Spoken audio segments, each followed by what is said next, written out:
ሰላም ጤና ይስጥልን ተመልካቾቻችን የግንቦት 5 2018 ዓመተ ምህረት የዕለተ ሮብ የናሁ ዜናዎችን ወደ እናንተ የምናደርስበት ሰዓት ላይ እንገኛለን። ከዜናዎቹ ጋር አብራችሁም ቆዩ። ረዴት ጌታቸው ነኝ። አብራችሁም ቆዩ። አርስተ ዜና። አሜሪካ በኢትዮጵያ ላይ የጣለችውን የጦር መሳሪያ እገዳ ማንሳቷ ይፋ ተደረገ። 60% እና ከዚያ በላይ ውጤት የሚያስመዘግቡ ዩኒቨርሲቲዎች ብቻ ወደ ራስ ገዝነት ሽግግር እንዲገቡ ይደረጋል ተባለ። ወደ ውጪ ስናልፍ የቻይና ምስጢራዊ የጦር መሳሪያዎች አሜሪካን ስጋት ላይ ጥለዋል ተባለ።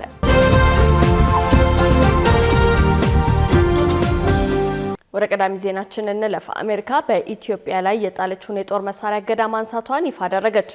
አሜሪካ በሰሜን ኢትዮጵያው ጦርነት ምክንያት በ2021 ጥላው የነበረውን የጦር መሳሪያ ሽያጭና የደህንነት ዘርፍ እገዳ መነሳቱን አስታውቃለች። ውሳኔው የሁለቱን ሀገራት ዲፕሎማሲያዊ ግንኙነት ለማደስና በአፍሪካ ቀንድ ያለውን የጸጥታ ስጋት በጋራ ለመከላከል ያለመ መሆኑ ተገልጿል። በተለይም በቀይ ባህር የንግድ መስመርና በቀጠናዊ መረጋጋት ረገድ የኢትዮጵያ ሚና አስፈላጊ መሆኑ ለእገዳው መነሳት ምክንያት መሆኑ ተጠቁሟል። አሁን ላይ ኢትዮጵያ ከአፍሪካ ሶስተኛ ደረጃ የጦር መሳሪያ ግዥ የምትፈጽም ሀገር መሆኗ ተዘግቧል። 11.7% የደረሰውን የምግብ ዋጋ ግሽበት ለመቆጣጠር ህገ ወጥ ንግድን መግታት እንደሚገባ ባለሙያዎች ገለጹ። ከጊዜ ወደ ጊዜ እየናረ የመጣው የዋጋ ግሽበት ሸማቹን ማህበረሰብ ለከፋ ችግር እየዳረገው በመሆኑ ልዩ ትኩረት ሊሰጠው እንደሚገባ የምጣኔ ሀብት ባለሙያዎች ተናግረዋል። በ2018 ዓ.ም ሚያዝያ ወር ብቻ የምግብ ዋጋ በ13.5% መጨመሩ የተገለጸ ሲሆን አጠቃላይ የዋጋ ግሽበቱ ደግሞ 11.7% ሆኖ መመዝገቡ ይታወሳል። ሁኔታው በአፋጣኝ ትኩረት ካላገኘ ችግሩ ይበልጥ ሊባባስ እንደሚችል ነው ባለሙያዎች ምክረ ሀሳባቸውን የሰጡት። የምጣኔ ሀብት ባለሙያዎች እንደሚሉትም የግሽበቱ መጨመር በዝቅተኛው የህብረተሰብ ክፍል ላይ ከፍተኛ ተጽዕኖ እያሳደረ እንደሆነ አንስተው ለመካከለኛው ምስራቅ ጦርነት፣ ለህገወጥ ነጋዴዎች እንቅስቃሴና በቂ የምርት አቅርቦት አለመኖር ለዋጋ ንረቱ በምክንያት እንደሚጠቀሱ ተናግረዋል። መንግስት ለሸማቹ ድጎማ በማድረግና ህገወጥ ንግድን በመቆጣጠር የሚጠበቅበትን ካልሰራ ችግሩ ከዚህም እየከፋ ሊሄድ እንደሚችል ባለሙያዎቹ አስረድተዋል። እንዲሁም የአቅርቦትና የፍላጎት አለመመጣጠን ለዋጋ ግሽበቱ መጨመር ዋነኛ መንስኤ መሆኑን ገልጸዋል። አሁን ያለው ሁኔታ በዚህ ከቀጠለ የዋጋ ንረቱ ይበልጥ ሊጨምር እንደሚችል ባለሙያዎች ያላቸውን ስጋት አጋርተዋል። ባለሙያዎቹ መንግስት የገበያውን አለመረጋጋት ለመቆጣጠርና በዝቅተኛ የኑሮ ደረጃ ላይ የሚገኘውን የህብረተሰብ ክፍል ለመታደግ የድጎማ አሰራሮችን ማጠናከርና የአቅርቦት ሰንሰለቱን ከህገወጥ ደላሎች ነፃ ማድረግ እንደሚገባው አሳስበዋል። እየጨመረ የመጣው የዋጋ ግሽበት ወደ ከፋ ማህበራዊ ቀውስ እንዳያመራ የሚመለከታቸው የመንግስት አካላት የረጅም እና የአጭር ጊዜ መፍትሄዎችን በአፋጣኝ እንዲተገብሩም ጥሪ አቅርበዋል። 60% እና ከዛ በላይ ውጤት የሚያስመዘግቡ ዩኒቨርሲቲዎች ብቻ ወደ ራስ ገዝነት ሽግግር እንዲገቡ ይደረጋል ተባለ። በኢትዮጵያ ከፍተኛ ትምህርት ተቋማት ታሪክ ከ2019 ዓ.ም የትምህርት ዘመን ጀምሮ ወደ ራስ ገዝነት ለመሸጋገር ዝግጅት እያደረጉ ያሉ 9 የመንግስት ዩኒቨርሲቲዎች ህልውና በ60% ውጤት ላይ የተንጠለጠለ መሆኑ ተሰምቷል። በወጣው መመሪያ መሰረት በትምህርት ሚኒስቴር የተዋቀረውና በፕሮፌሰሮች የሚመራው ገለልተኛ የግምገማ ቡድን ከዛሬ ግንቦት 5 2018 ዓ.ም ጀምሮ ወደ ተቋማቱ የሚሰማራ ሲሆን ዩኒቨርሲቲዎቹ ካቀረቡት ሪፖርት ባለፈ በተጨባጭ ያላቸው ዝግጁነት ይፈተሻል ተብሏል። የከፍተኛ ትምህርት አስተዳደርና መሰረተ ልማት መሪ ስራ አስፈጻሚ ዶክተር ሰለሞን አብርሃ እንደገለጹት ይህ ግምገማ ለተቋማት የመኖር ወይም አለመኖር ያህል ወሳኝ ነው ብለዋል። በገለልተኛ ቡድኑ በሚደረገው ጥብቅ ግምገማ 60% እና ከዛ በላይ ውጤት የሚያስመዘግቡ ዩኒቨርሲቲዎች ብቻ ወደ ራስ ገዝነት ሽግግር እንዲገቡ ይደረጋልም ተብሏል። ይህንን ውጤት ማምጣት ያልቻሉ ተቋማት ግን የሽግግሩ እድል እንደሚያመልጣቸው ተጠቁሟል። ለዚህ ፈታኝ ግምገማ የቀረቡት እነ መቀሌ፣ ባህር ዳር፣ ጎንደር፣ ጅማ፣ ሐዋሳ፣ አርባ ምንጭ፣ ሐረማያ እንዲሁም የአዲስ አበባና የአዳማ ሳይንስና ቴክኖሎጂ ዩኒቨርሲቲዎች ናቸው። ከመጪው 2019 የትምህርት ዘመን ጀምሮ ራሳቸውን በራሳቸው የማስተዳደር ሙሉ ስልጣን ለመረከብ እነዚህ ተቋማት የ60%ን መስፈርት ለማለፍ ትልቅ ፉክክር ውስጥ ይገባሉ ተብሎ ይጠበቃል። ህግ ጥሰው የሚገኙ ኤጀንሲዎች ፈቃድ እስከ መሰረዝ የሚደርስ እርምጃ ይወሰድባቸዋል ሲል የስራና ክህሎት ሚኒስቴር ገለጸ። ህግ ጥሰው የሚገኙ ኤጀንሲዎች ፈቃዳቸውን እስከ መሰረዝ የሚደርስ እርምጃ እንደሚወስድባቸውና በአሁኑ ወቅትም በምርመራ ሂደት ላይ ያሉ ኤጀንሲዎች እንዳሉ ሚኒስቴሩ ጠቁሟል። የስራና ክህሎት ሚኒስቴር የዜጎችን ደህንነት ለመጠበቅና ህገወጥ የሰው ዝውውርን ለመከላከል የሚያስችል አዲስ የዲጂታል አሰራር መዘርጋቱን አስታውቋል። ሚኒስቴሩ እንዳመላከተው ELMIS የተሰኘው ይህ አዲስ የስራ ስምሪት መረጃ ስርዓት ዜጎች ከገጠር እስከ ከተማ ያላቸውን እንቅስቃሴ ለመቆጣጠር በህጋዊ መንገድ ወደ ውጭ የሚሄዱትን ሂደት ለማሳለጥ ይረዳል ተብሎ ይጠበቃል። በተጨማሪም የኤጀንሲዎችን እንቅስቃሴ በቅርብ ለመከላከል የሚያስችል የባዮሜትሪክስ መረጃ ስርዓት ተግባራዊ መደረግ ተገልጿል። ይህ አዲስ አሰራር ቀደም ሲል ይወስድ የነበረውን ረጅም ጊዜ በማሳጠር ዜጎች በ30 ቀናት ውስጥ የስራ ስምሪት ሂደታቸውን እንዲያጠናቅቁ ያስችላል ተብሏል። ካሽጎ በየትኛውም ዓለም ሆነው በማንኛውም ሰዓት ለወገኑ የሚደርሱበት ፈጣን የገንዘብ መላኪያ ተከፈተሎ። ማስተርና ቪዛ ካርዶን በመጠቀም ከ5 እስከ 20 ዶላር የሚልኩበት አዲስ የገንዘብ መላኪያ መንገድ። ካሽጎን ለየት የሚያደርገው የትኛውም የገንዘብ ዝውውር በፍጥነት አገልግሎት ከመስጠቱም ባሻገር ለማንኛውም አገልግሎት ምንም አይነት ክፍያ አለመጠየቁ ነው። በሀገራችን ታሪክ ገንዘብን ከውጪ ወደ ሀገር ቤት በማስተላለፍ በመተግበሪያ መልክ አገልግሎት መስጠት የጀመረው የመጀመሪያው ሀገር በቀል የገንዘብ መላኪያ ዘዴ ካሽጎ ከ4500 በላይ ባሉ የባንክ ቅርንጫፎች አገልግሎት እየሰጠ ይገኛል። ገንዘቦን በሰኮንዶች ልዩነት ውስጥ ይፈልጉ በአካውንቶ ወይንም በእጆ ቆጥረው የሚወስዱበት ልዩ ዘዴ።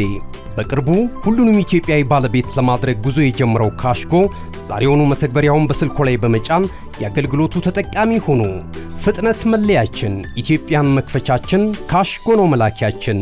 ካሽጎ የአዲሱ ትውልድ ብራንድ።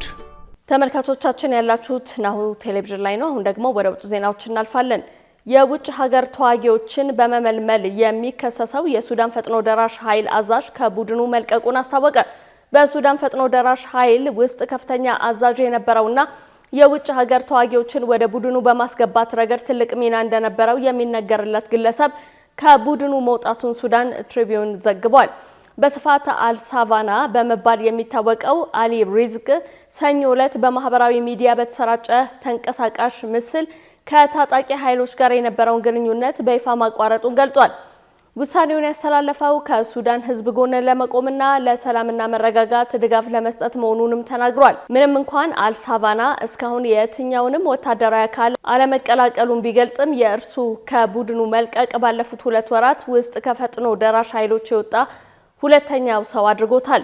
ባለፈው ሚያዝያ ወር ሜጀር ጀነራል አልኑር አልቁባ በተመሳሳይ መልኩ ከቡድኑ መልቀቅ የሱዳን ጦርን መቀላቀላቸው ይታወሳል።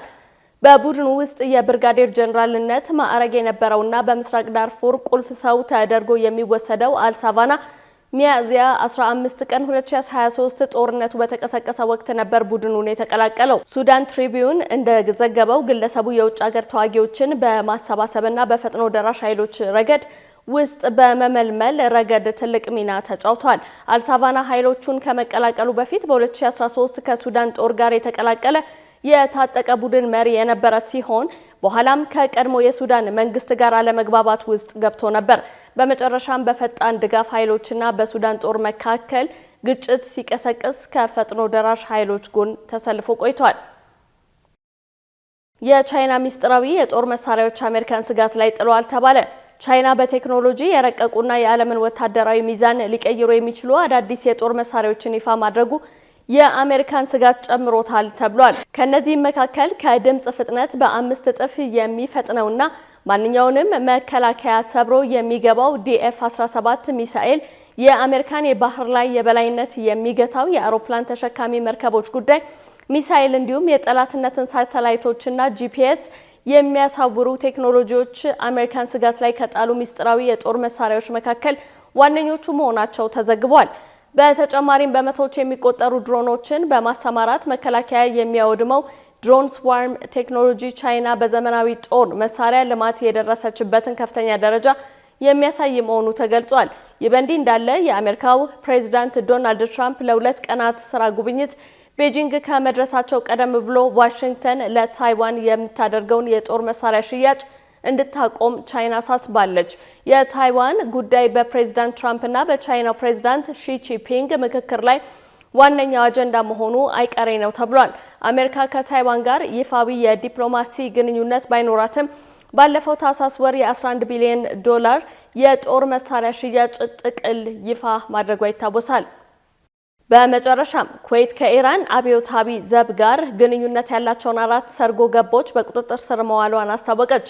የኩዌት የሀገር ውስጥ ጉዳይ ሚኒስቴር ማክሰኞ ዕለት ባወጣው መግለጫ ከኢራን እስላማዊ አብዮታዊ ዘብ ጋር ግንኙነት ያላቸው 4 ሰዎች በተከራዩት የአሳ ማጥመጃ ጀልባ ወደ ቡቢያን ደሴት ሰርገው በመግባት በሀገሪቱ ላይ የጠላትነት ድርጊቶችን ለመፈጸም ሲሞክሩ በቁጥጥር ስር መዋላቸውን አስታውቀዋል።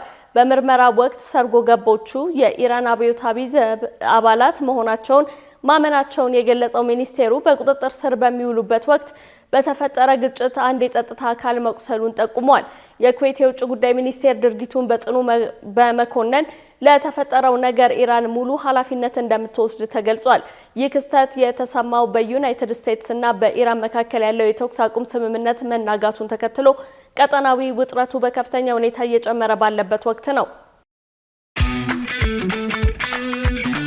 እነሆ የምስራች! የ10 አየር መንገድ የበረራ ትኬት ለውድ ደንበኞቹ በተቀላጠፈና አስተማማኝ በሆነ መንገድ እያቀረበ ያለው። በዚህም በደንበኞቹ የተመሰገነው ጉዞጎ አሁን ደግሞ ተደራሽነቱን በማስፋት ተጨማሪ ባንኮችን በማካተት ለውድ ደንበኞቹ የበለጠ አስተማማኝ ለመሆን ችሏል። የጉዞጎን አፕሊኬሽን ከአፕ ስቶር ወይም ከፕላይ ስቶር በማውረድ የመነሻና የመድረሻ ከተማዎትን መርጠው ዋጋ አወዳድረው የሀገር ውስጥም ሆነ ዓለም አቀፍ በረራ ማድረግ ካሰቡ የበረራ ትኬቶን ክፍያ በአቅራቢያው በሚገኙ ባንኮች አንድም በአካል በመሄድ ወይም በኦንላይን የክፍያ አማራጮች ክፍያዎትን በመፈጸም የበረራ ትኬቶን በእጅ ያስገቡ። ከዚህም በተጨማሪ እንደ ሁል ጊዜው ወደ ጉዞጎ የጥሪ ማዕከላችን 7473 በመደወል ከሙሉ የበረራ መረጃ ጋር የ24 ሰዓት የትኬት አገልግሎት ማግኘት እንደሚችሉ ስናበስሮ በታላቅ ደስታ ነው። ለበረራዎ ጉዞጎ።